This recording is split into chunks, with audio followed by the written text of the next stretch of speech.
Hi, welcome back to the Retirement Railroad Matinee Modeling Tip of the Day. I'm Steve, and today we want to do part 3 in our JMRI operations series. All right, and in part 1, we got the menu set up for operations in JMRI Panel Pro, and in part 2, I showed how to enter a location on my model railway on the Retirement Railroad, and I have already entered all of my locations. So now it's time to input our rolling stock into JMRI, and by entering every piece of rolling stock that we have and locating it, in other words, putting it in the computer to one of the locations that I've already put in, and that way JMRI knows where everything is, what everything is, and where it's at. Okay. So what we're going to be working with is John Linton, one of my YouTube subscribers that's been over here on a couple occasions to run some trainings. He models the Chicago and Eastern Illinois Railroad, and he brought me an AccuScale or AccuRail model kit of a CNEI boxcar. All right, and so I've got it put together, and you'll notice that right here is the unique number. Okay, so you could have the same boxcar, but all of them have to have unique numbers and unique identifiers. Okay, so we'll use this one, and it's CEI 118705. Okay, so we'll use that as our demonstration of how to enter our car. So let's go over to the desktop and open up our Panel Pro in JMRI. It's time to start humming that Jeopardy tune.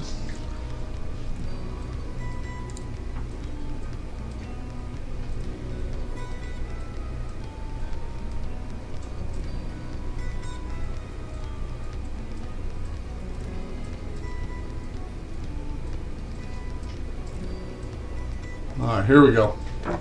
All right, in part 1, as I mentioned, we learned how to add this operations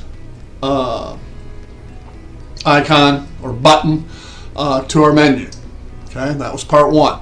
So now that it's there, we can open that up, and locations is what we did in the previous number 2 in the JMRI operations series. So we're going to go down here to cars.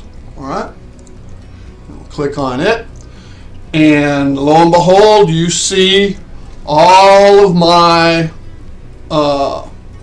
rolling stock and the location of where it's at. So we're going to add this C&I boxcar. So I currently have 52 freight cars. I have not input my passenger cars, and I have not input any locomotives yet.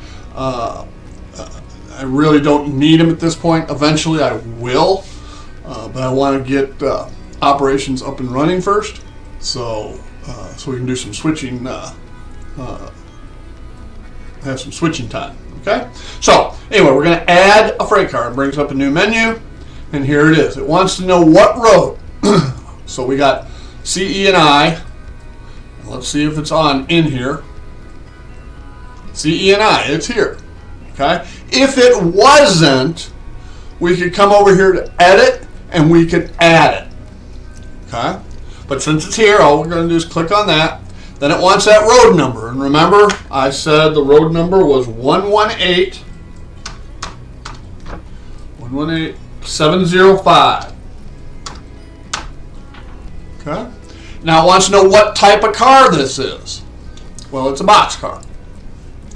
And if the option, you've got all these different options, and let's say you want to be more specific on the type of boxcar, all right, you know, say high cube, plug door, whatever it may be, you could do an edit here and add it as well.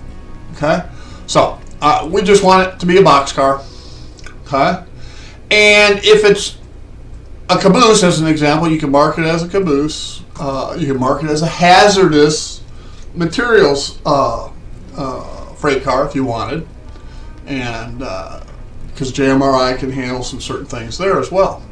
Now the length of this is a 40-footer, so I'm going to put it in at 43 feet because remember, you've got to cover the distance of at least one coupler, okay, one side. So I'm going to add it in as 43 feet. Now it wants to know where I'm going to locate this car, and that's the important thing, okay? Because when you start getting into generating trains,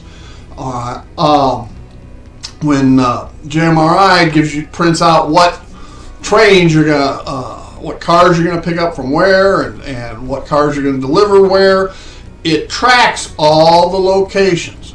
So it needs to know where it's at initially. So we're gonna put it over in the Aurora Eola yard,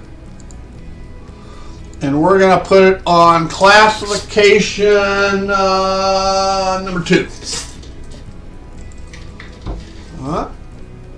And it comes up with how many tons and ounces and all that, and you can input that if you want, because JMRI will assign, you can have it assign locomotives based upon the weight of the train and the load, etc. We're not going to go there. That's more detailed. This series is designed to get me up and running, and hopefully as a starter for others. Okay. Now, what color? Again, if they don't have the color you want, you can add it. This is a rust color. And we have a choice now of saying whether it's empty or loaded. I'm going to leave it as empty. Okay. I don't know what a kernel is. Perhaps one of you do. Now it wants to know when the car was built. So I'm looking at it. And this car was built in January 1952.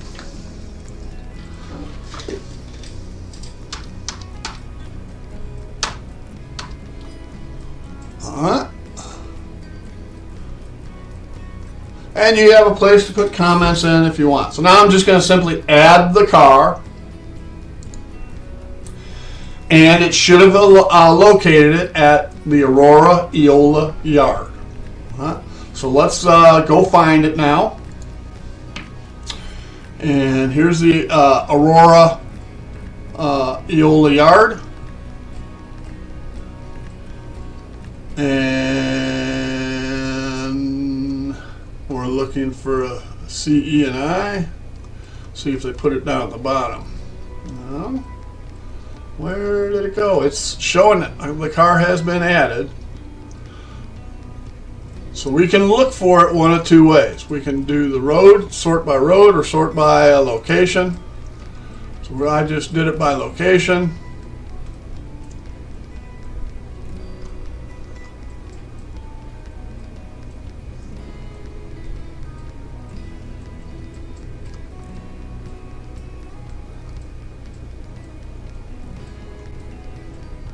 There it is right there.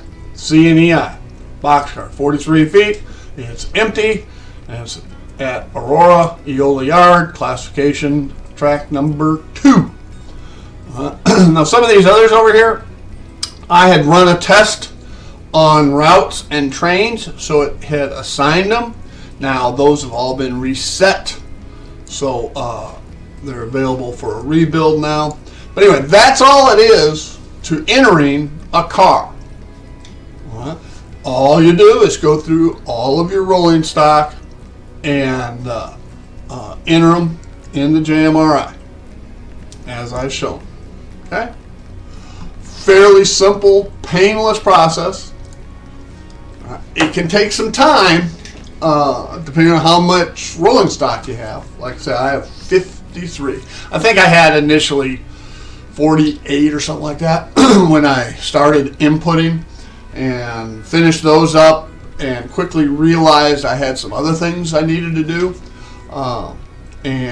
For instance, get phase 2 up and running so I could move some of my cars. Because what will happen as you're entering it, if you enter it and the type of car is restricted on where you're putting it, it won't allow you. It'll give you an error message. And then you either need to go into that location and allow that type of car, or put that car into a different location. Another issue that can come out is you put too many cars into a location. It'll give you an error on that too. For instance, if I had 5 40-foot box cars, that's 200 feet. Now, if my siding was only 150 feet long, I'd get an error message. Okay. So anyway, stuff that's easily fixed. When you get the error message, you just think through the messages it's telling you, and it's very easy to figure out and get corrected. All right. And trust me, I had a number of those as I was entering my rolling stock, and it was no big issue to fix. So, anyway, that is step 3 of preparing JMRI operations. All right. So, I want to thank you for joining me here at the Retirement Railroad Matinee Modeling Tip of the Day. Again, I'm Steve, and y'all have a great day. Bye now.